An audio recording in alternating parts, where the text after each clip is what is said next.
Mr. Heck. My name is Claire Luddington, and I am a speech-language pathologist who will be working with you today. It is nice to meet you, and thank you for taking the time to come in and talk with me. Hello. Now, before we get started with our evaluation, I just want to ask you a few questions about your speech and language to get a better idea of how communicating has been for you lately. Why do we need to talk about that? My speech and language are fine. I don't even know why I'm here in the first place.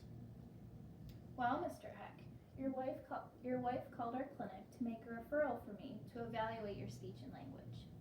Well, why don't you talk to her about this? My speech and language are fine. I have problems, and she thinks she's in charge and makes all the decisions now. I did talk to her briefly about some concerns that she has, but I want your perspective on how communication has been for you since your stroke. I understand that you may be going through a lot of difficult adjustments right now. Well, I told you already everything is fine. There's nothing to talk about. Well, if everything is going well, then it shouldn't take too long to answer a few questions that I have for you. May I start? Okay, if it makes you feel better about yourself, go ahead. Mr. Heck, have I done something to upset you? I'm just frustrated. Everything has changed since I had my stroke, and I feel as though I don't have any control over anything anymore. It is completely understandable to feel frustrated after experiencing something as impactful as a stroke. I'm here to listen and help you deal with any communication difficulties that you may be experiencing to the best of my ability. You were saying that you feel as though you do not have control over anything anymore. You also mentioned earlier that your wife seems to be in charge and make all the decisions now. Would you mind telling me more? Well, I'm not able to do the things that I used to do, like traveling, speaking clearly, or being able to walk properly. My wife and I are both retired now a few years ago, and we worked hard for many years. We saved our money and put our kids through college. We just started traveling to Europe, and then this happens. It doesn't seem fair. My wife has had to take me to weekly doctor's appointments, and she and my doctor tell me all these exercises I should be doing to improve my mobility. I'm tired of being told what to do and miss the freedom of being able to take care of myself and make my own decisions. Thank you for sharing all of this with me, Mr. Heck. I really appreciate it. It sounds as though you are frustrated with not being able to do the things that came easily to you before, and that you enjoyed. It also seems like you are wondering why this happened to you, after you're selfless, hardworking, and diligent all of these years, and we're just starting to have some new experiences.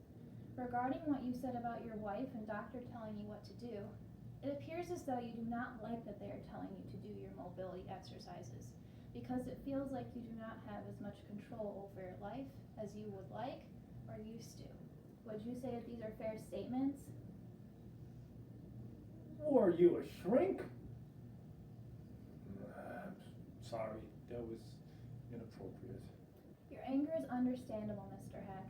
It sounds like you are having a lot of emotions and feelings about your stroke and how it has affected different areas of your life. I'm here to listen to and hopefully reduce your concerns about your communication difficulties in these aspects of your life and help you improve these issues so that you can live as fulfilling of a life as possible. Any other problems you may be facing that are not directly related to any element of communication are out of my scope of practice as a speech-language pathologist. However, I can make a referral to a mental health counselor so they can help you sort these things out.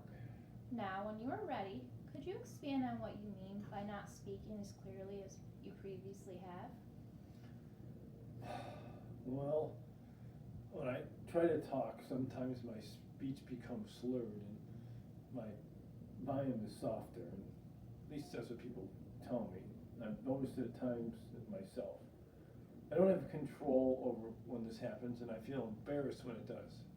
Before I retired, I was the dean of Columbia University, and I was able to speak eloquently and people were able to understand me. I was able to communicate well and help settle important matters. Now I like I don't have any purpose at all. Thank you for further explaining the speech difficulties that you are having, Mr. Heck. I can see how it must be hard for you to face these types of communication problems when you have not encountered them before.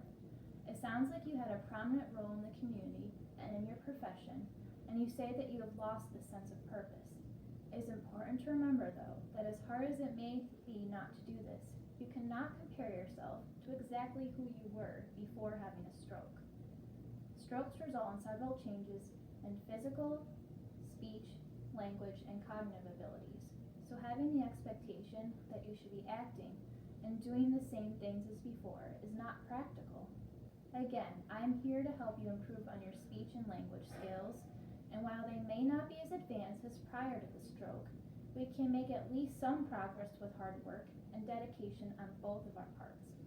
What, if any, strategies do you use to help you get through the speech and language issues that you undergo?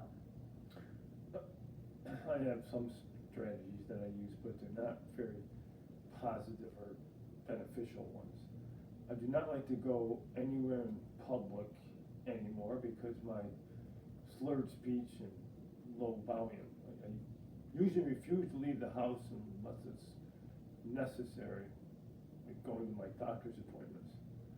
I drink excessively as a result of being ashamed of my speech, of being depressed. And I speak unkindly to my wife and take out my anger about everything on her. I know it is not right, but I sometimes get caught up in the heat of the moment. I cannot help myself. As awful as that may sound. I appreciate you providing me with this information, Mr. Heck. It gives me a better idea of what you are going through and what I can do to help you, if you decide to come back for therapy sessions after today's evaluation. Employing the kinds of strategies and experiencing the emotions that you just disclosed to me are common reactions to what you are going through. And I believe that everyone does and feels the things you do and the ways you do at least some point in their lives. We are human after all. Again, I'm willing to discuss and work on strategies with you that can help communication easier, make communication easier with both your wife or other family members and or friends. Is there anything else that you would like to discuss about how you are feeling with your communication, or something you believe I'm forgetting to ask you? No, not that I can think of. I think we covered a lot today, and I appreciate you being understanding and patient with me. I think that we're able to cover a multitude of topics in this session as well. And of course, I'm glad that you feel that way. I appreciate you giving me such clear, honest, and sufficient information, and I look forward to working with you further today. Do you think that you are ready for us to begin the evaluation? Yes, I am. Great, let's get started then.